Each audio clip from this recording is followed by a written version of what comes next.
Commander of the space station is going to be Frank De Winne from Belgium. So it is an international space station. It shows what human beings can do when we work together constructively and not destructively. And that space station is up there now. We've been flying that space station for the past, let's see, since 1998 was the first module. We've had people on board since 2000. So we've had people continuously aboard space station now for coming up on 9 years. It was right in end of October in the year 2000 that we had Expedition 1. And right now we're going, starting the end of Expedition 20 and the start of Expedition 21. So you can see we've had people in space for such a long time. We're almost finished building the space station. And it's an exciting time. Once we're finished building the space station, we're going to retire our space shuttles and take that money we save from the space shuttles and build our next generation of rockets. So it's an exciting time here at NASA. We only have 4, 5, or 6 more space shuttle launches left, and it's the end of an era. So where we go from here is being discussed right now in Washington, and but it's exciting, and it's also a change. And change is a little bit scary sometimes, but it's only going to be change for the better. So talking about the better, let's talk a little bit about Buzz Lightyear. He was up there for 15 months. It's part of a joint project with NASA, and there we go. Buzz Lightyear got on the space shuttle, which is something I haven't done yet. I launched and landed twice on the Russian Soyuz spacecraft. But Buzz, he went up and down on a space shuttle, and that's just a great shot to infinity and beyond. Buzz is a great spokesman for the space program. Everybody knows who he is. All the kids love him.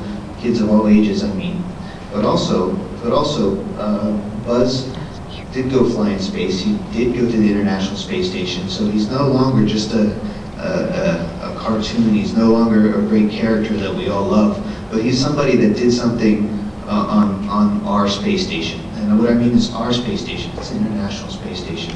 This is something that we've put together for real. So at Disney, this is a place where dreams come true. And at NASA, we take dreams and we make them into reality. And I'm very proud of everything that the National Aeronautics and Space Administration has done over time with the Space Shuttle, Space Station, and of course, some of you may remember the moon landings. I certainly do. That inspired me when I was a kid to be an astronaut today. And that's one of the things that we astronauts do. We spend some time not just flying in space, and look how fun that is. We're going to show some Buzz Lightyear footage here. But not only do we fly in space, but we try to take some time out and talk to kids, the next generation of explorers. And because we were all kids once too. All of us astronauts, we were all kids once too, and we wanted to go fly in space, and our dreams came true. And it took a lot of work, and it took a lot of studying at school. So we spent a lot of time trying to encourage the next generation to study hard, to be good, and science and mathematics are great subjects to help us understand spaceflight. We have a lot of things at NASA that we don't know how to do perfectly yet. We're doing a lot of different things. This morning, I had a question about have we seen aliens, and the whole concept of looking for alien life. Well, that requires a lot of understanding about biology. So there's some kid out there today that maybe we talked to or in high school today that's that's going to be that biologist that discovers that alien life form on Mars or Europa or Ganymede or something like that.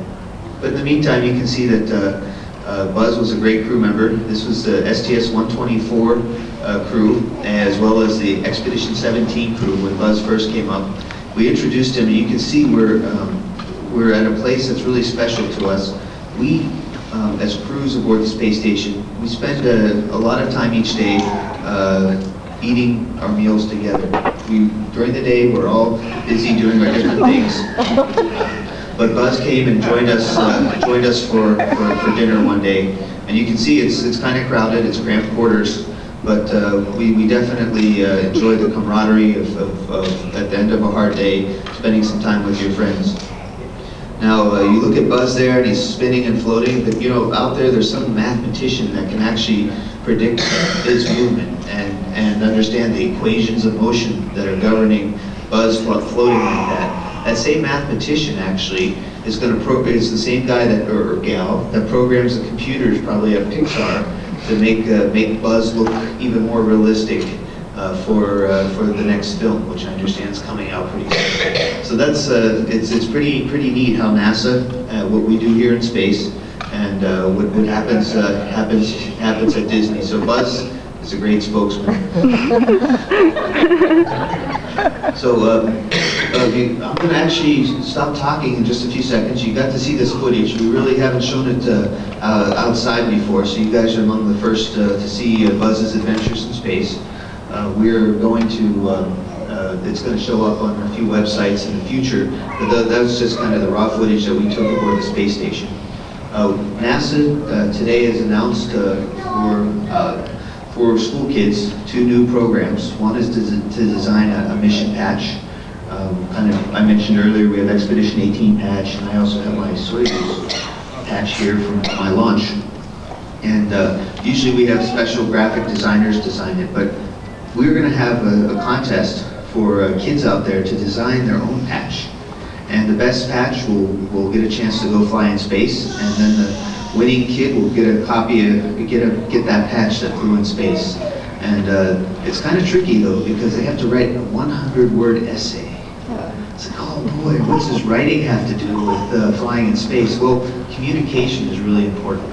And that's how I got my ticket into NASA, is that I know how to speak a few other languages, and which comes in really handy with the International Space Station, especially with our Russian partners.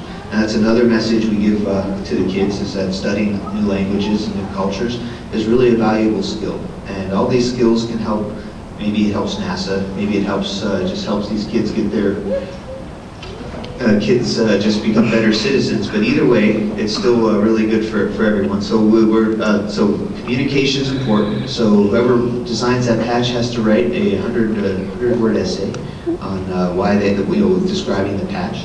And we also have for older kids, they can design an experiment that's going to fly aboard the International Space Station, and that's pretty neat. I mean, we astronauts get a chance to